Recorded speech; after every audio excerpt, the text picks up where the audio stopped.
For my program evaluation, I reached out to a local organization called MAHEC. That's MAHEC, and it stands for the Mountain Area Health Education Center. And they have a program called the Center for Psychiatry and Wellness. I originally reached out to the program director, who unfortunately was not able to respond with answers to my questions, but I was able to contact a friend of mine who works as a licensed counselor at the MAHEC Center, and Emily Harris is their name. They are an LMHC licensed counselor, and they were able to offer some context not only on some of the strengths and challenges of the program, but also helped to expand on what was available publicly regarding the history of the organization, which I'll share here. In 1972, North Carolina AHEC, that's the North Carolina Area Health Education Center, they convened and were sort of founded all at once in an effort to challenge the increasing concern for access to care. This is healthcare, mental health care services. Back in the 70s, for rural North Carolina, they had extreme concern about the future of North Carolinians' access to both physical and mental health care services. They offered a proposal to the federal government based on that first convention and were granted an $8.5 million contract, which went to the university and was used in the following 3 years to create a network of 9 AHEC campuses, which are located all across North Carolina. There's one for each major region, and the MAHEC campus makes up the mountain region of North Carolina here in Asheville. The board of directors of the North Carolina AHEC organization, it's made up of healthcare practitioners, mental health care practitioners, educators, and business professionals. And they all operate to serve the same mission, which is the original North Carolina AHEC mission of increasing access to mental and medical care for rural North Carolinians.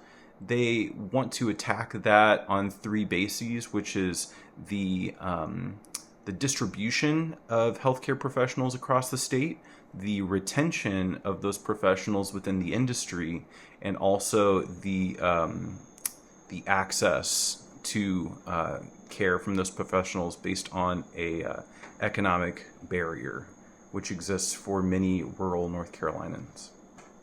The board of directors for North Carolina AHEC, they meet on a quarterly basis, and they guide the functions of the 9 AHEC facilities, and they use a comprehensive plan which was developed back in 2023 called the Healthy North Carolina 2030 Plan. And this comprehensive plan essentially offers a guide map to the board of directors to compare facilities, the 9 facilities across North Carolina, to see how effectively they're meeting the initiative to improve access to care for low-income individuals in the various regions. Emily shared that among the services offered, comprehensive psychiatric and behavioral health is offered, school-based counseling referrals. In the Buncombe County school system, MAHEC offers an outreach program to engage students who are in need of mental health care services, and they can offer counseling referrals within the school. And they also offer telehealth and in-person psychotherapy services. Specifically, Emily, as a clinician, offers cognitive behavioral therapy, acceptance and commitment therapy, in addition to mindfulness-based practices and trauma-informed care.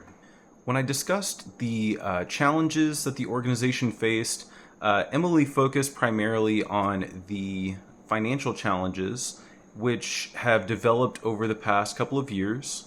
Most recently, North Carolina has put a freeze on funding for this organization and many others in response to a freeze in federal aid.